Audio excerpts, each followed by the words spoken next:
آج کا جو ہمارا معاشرہ ہے اس میں غیبت کو اتنا نارملائز کیوں کر دیا ہے؟ بسم ربی محمد کریم علیہ الصلوۃ والتسلیم۔ سب سے پہلے تو یادآوری کا شکریہ، اور یقیناً رمضان المبارک میں کیسے معاشرتی عیب کے بارے میں، برائی کے بارے میں بات کرنا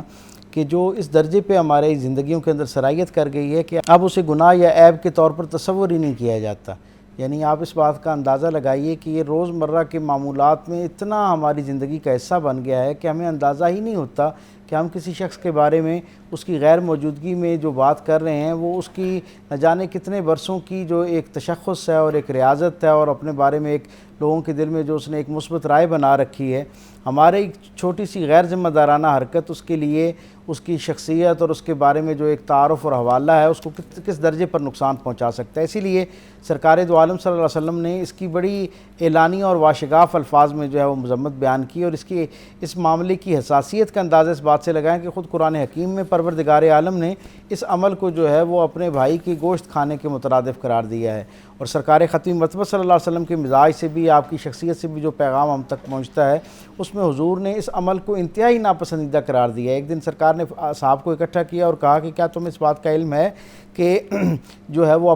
تم جو عمل کرتے ہو وہ اللہ کے ہاں اس کا برابر حساب رکھا جاتا ہے، اور جب تم کسی اپنے بھائی کے بارے میں اس کی ایسا عیب بیان کرتے ہو جو اس کے لیے معاشرے کے اندر عزت کو کم کرنے کا ذریعہ بنتا ہے، گویا اس کی عزت کو پارا کرنے کا ذریعہ بنتا ہے، حضور فرماتے ہیں جو کوئی شخص اپنی زندگی میں اس عمل کو اختیار کر لے کہ وہ لوگوں کے عیب لوگوں کے سامنے بیان کر کے ان کی عزت کو پامال کرنا شروع کرے، تو اللہ رب العزت اس کے عیب کو جو ہے وہ اس کے احباب اور اس کے اہل خاندان پر کھولنا شروع کر دیتا ہے۔ اور حضور نے یہ بھی ارشاد فرمایا، ایک حدیث کا مفہوم ہے کہ تم اپنے بھائی کی جو ہے وہ اس کی غیبت نہ کیا کرو۔ اصحاب نے کہا یا رسول اللہ،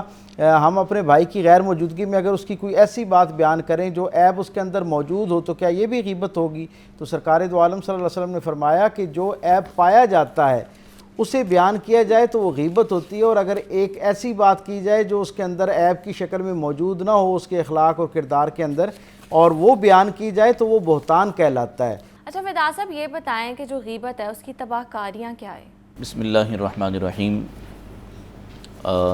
یادآوری کا انتہائی شکریہ، اللہ کریم صحیح کہنے کی اور صحیح پر عمل پیرا ہونے کی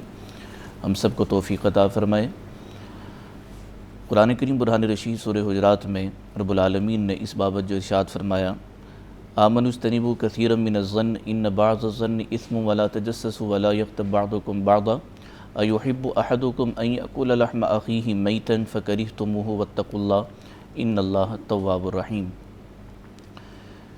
رب العالمین نے اس آیت طیبہ میں مختلف جو آدمی کی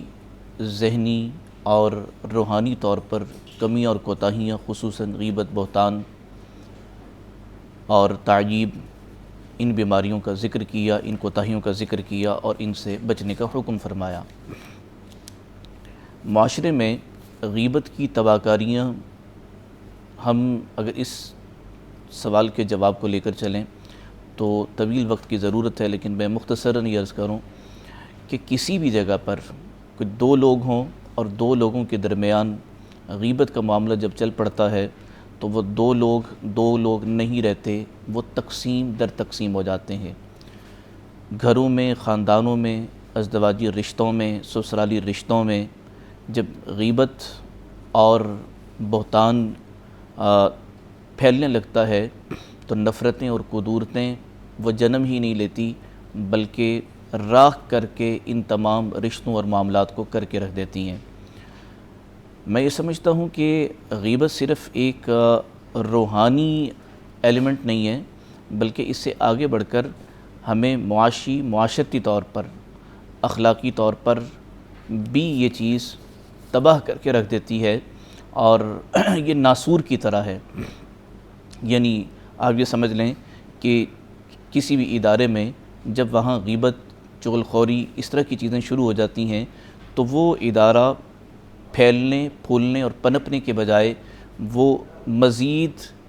تنزلی کا شکار ہونے لگتا ہے،